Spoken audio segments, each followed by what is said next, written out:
First, Assistant Secretary Rafaelita Aldaba of the Philippine Department of Trade and Industry, Ms. Romy Sonia Tincopa Grado, our Program Director for this AD 23, my Vice Chair, Mr. Vicente Mills Jr. of the Federation of Automotive Industries in the Philippines, our APEC Automotive Dialogue delegates, friends and colleagues, good morning.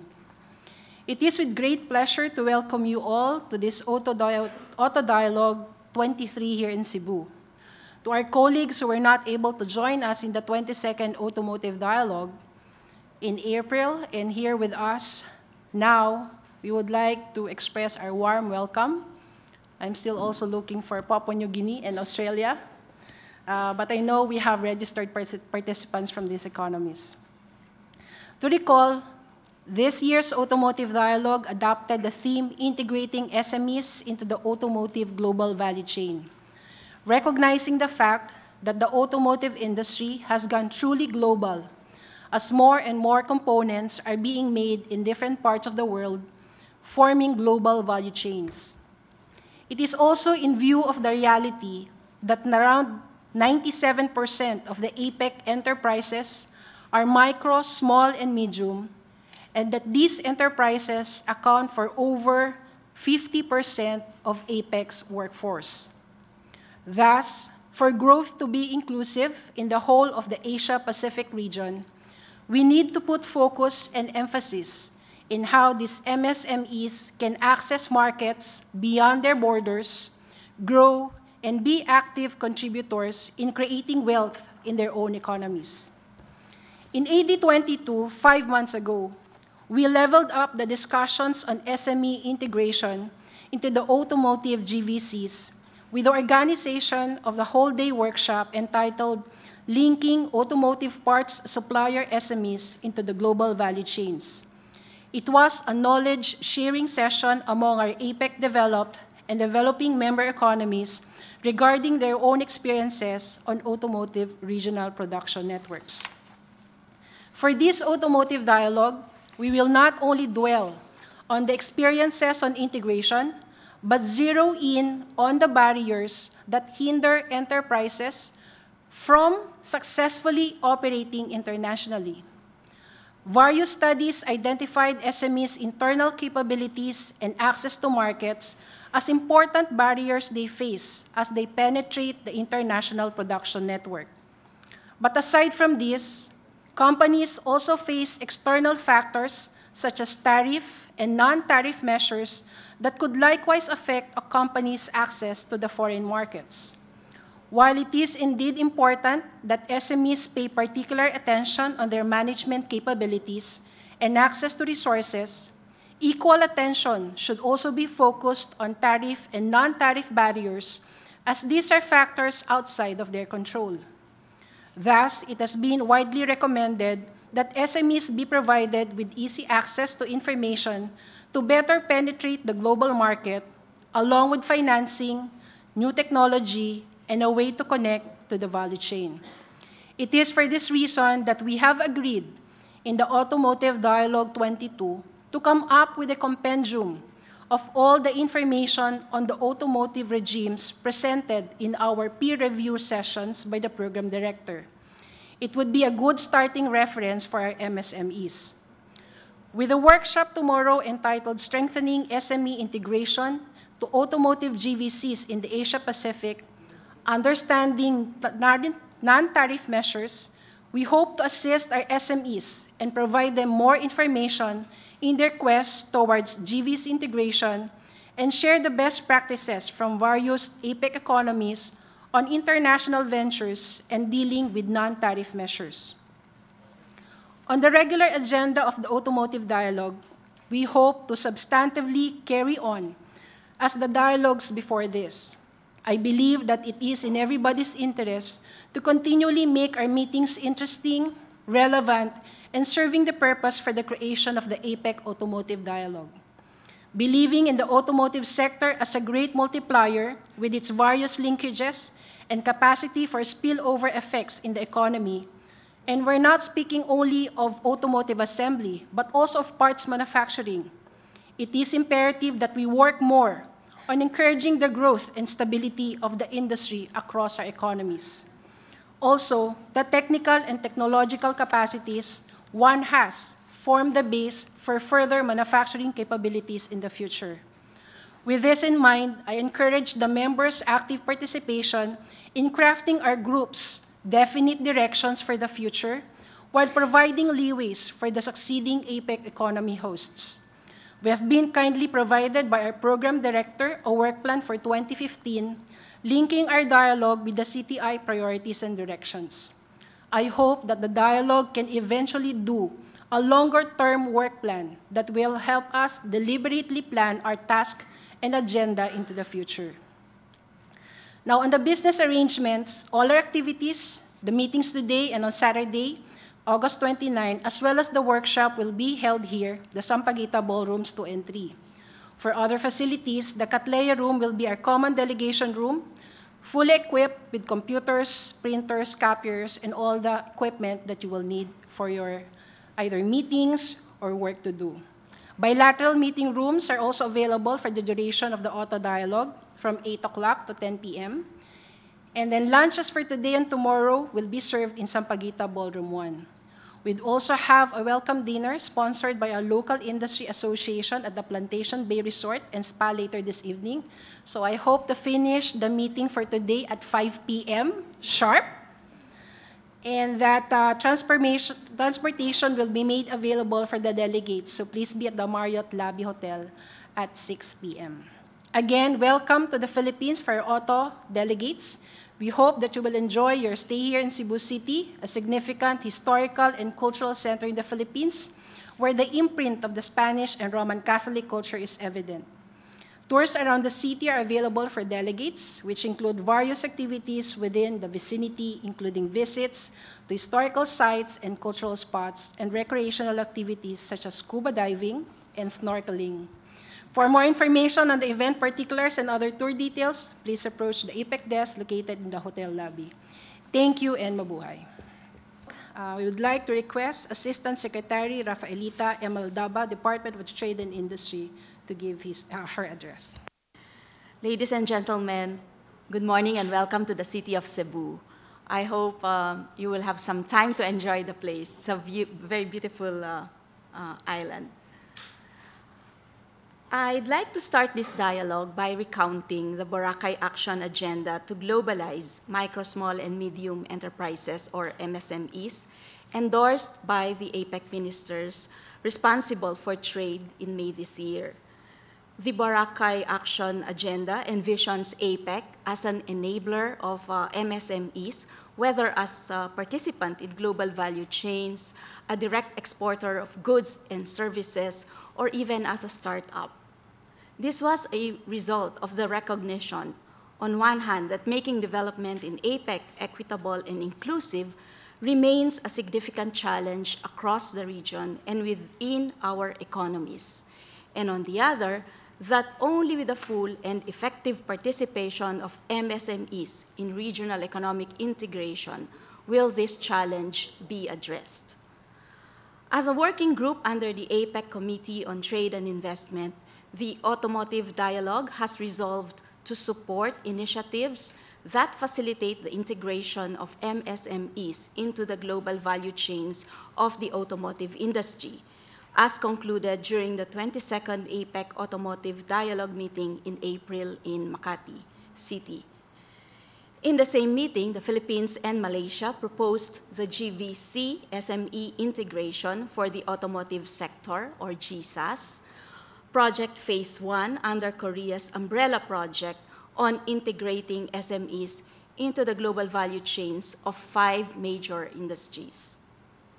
As the APEC host this year, the Philippines hopes that the Automotive Dialogue Working Group will be able to synthesize the inputs and recommendations from the workshop in April and the next workshop scheduled tomorrow, so that by the end of this year, a progress report on the GSAS initiative will be ready with definite action items for the coming years. The automotive production networks in the Asia-Pacific region hold vast potentials to SMEs of APEC.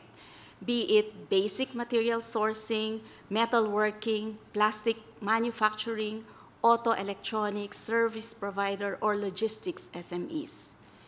The Asia-Pacific region houses diverse and growing markets, both industrialized economies and developing economies that are on their way to motorization.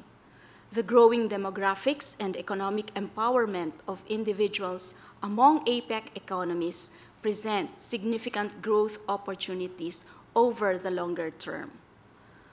A paper on supply chain connectivity across APEC, prepared by the Center for International Economics in 2009 for the APEC Committee on Trade and Investment, estimated that a 1% increase in the ratio of trade to GDP would lead to a 2 to 3% increase in per capita income. This underscores the importance of facilitating trade, as it suggests that it can increase the economic well-being of most countries in the region. Much of the trade in APEC is focused on components and parts, automotive, and high-tech electronics. APEC economies provide a strong and dense network of trade in either parts, components, or finished goods for these three sectors. Thus, enabling good connectivity will enhance the quality of our supply chains and participation of more players, especially SMEs in the APEC region. It is worth noting previous APEC activities on supply chain integration. One of these is the APEC Business Advisory Council, or ABAC, which accelerated APEC's work plan to integrate the supply chain regionally. Leveraging new technologies, ABAC is also responsible for initiating the move of APEC's single window concept to a cloud computing platform, helping to improve interoperability and ease of access to afford flexibility to the logistic players in the supply chain in APEC. During the joint meeting of trade and SME ministers in 2011, and recognizing the adverse effects of the existing trade regime on SME participation, APEC ministers identified the top barriers facing SMEs in trading in the region and agreed on a set of specific actions that will provide direct and practical benefits to them. In 2013, APEC leaders agreed to take further steps to enhance the global competitiveness of SMEs by improving access to finance and markets, supporting entrepreneurship, accelerating the growth of startups, strengthening capacities for business continuity, and empowering APEC SMEs to expand into international markets and participate in global supply chains. In 2014, APEC leaders approved the APEC Strategic Blueprint for promoting global value chains development and cooperation, and ministers welcomed the capacity building for SMEs integration into global value chains in major industries as part of the leaders' statement to advance the agenda. There are significant potential benefits to the internationalization of SMEs through participation as suppliers at various stages in global value chains. GVCs create new opportunities for the supply of products and services in a wide range of industries, such as automotive and electronics. Participation in GVCs can bring both growth opportunities and increasing stability of demand to SMEs. It also provides easier access to key inputs, including information on markets, technology, and best practice, and allows firms to increase productivity, expand markets, and strengthen the capacity for innovation. However, to be a supplier in GVCs places significant demands on SMEs' skills, managerial and financial resources, and capacity to meet international standards. More fundamental, to be such suppliers, SMEs must be internationally competitive. Therefore, a basic challenge of participation in GVCs is to address constraints on SME competitiveness and productivity. It is also important for the region's SMEs to think beyond simply exporting and strengthen their capacity for innovation of new types of products, services, and business models. And this is one area where regional cooperation could play a vital role.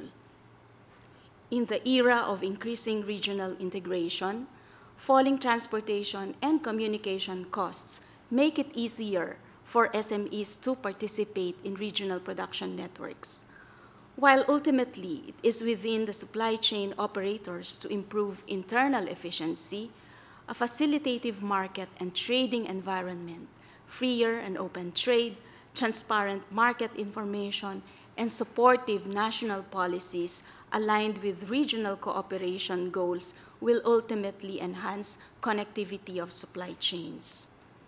It is within this context that the GSAS project wishes to discuss facilitation of trade in the automotive parts and components industry in the APEC region. Let us now start the 23rd APEC Automotive Dialogue with this agenda in mind, without losing sight of automotive industry trends in the region, such as the increasing importance of alternative energy vehicles and the focus on the production of autonomous cars in the very near future. The increasing commercialization of electric vehicles and alternative fuel vehicles has given rise to the complexity of global production networks in APEC, thus presenting more opportunities for SMEs to harness. Many global auto giants are rapidly seeking to develop next-generation autonomous cars, as four US states, including Florida and California, have passed legislation to allow driverless cars on the road. Research also shows that the cost of electronic parts as percentage of total vehicle cost is expected to rise to 40% this year as compared with 20% in 2004. The increased prevalence of electronics presents another significant growth opportunity for Tier 1 suppliers as OEM spending shifts from commodity mechanical components to higher value-added electronics and software. Aligning this parallel agenda will help us map out the work plan of the Auto Dialogue as a CTI working group in the next APEC years to come. In closing, dialogues like this are important mechanism for getting diverse groups to talk openly, sharing information, knowledge, and experience on automotive markets, regulations, business opportunities, strengthening a region-wide culture of partnership and collaboration between government and business, updating and adjusting best policy practices based on region-wide learning, and building on the potential of cross-border value chain linkages and SME participation in the auto GVC. Thank you, and may we have a productive dialogue ahead. Thank you, Assistant Secretary Dr. Rafaelita Aldaba. To continue, we'll have the reviews on the APEC development. That micro and SMEs are not homogeneous group. Micro, small, medium enterprises have different important roles that they play in achieving the lower goals of free and open trade and investment. And at the heart of RTAs and FTAs is market access through the reduction or complete elimination of tariff barriers. However, trade liberalization efforts are only as good as the actual businesses they create. The low utilization rates of RTAs and FTAs limit the potential for increasing trade flows. And these have been well documented in various studies and surveys. And the reason is quite simple. Traders face numerous hurdles in exporting or importing goods in general, and RTA-FTA compliance with its own set of rules for the claim and grant of tariff preference adds to these hurdles. So, thank you.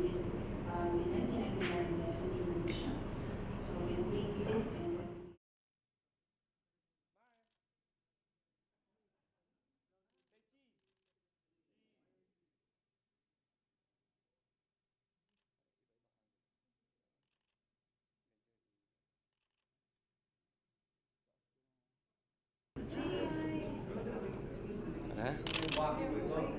Wala na pong waki.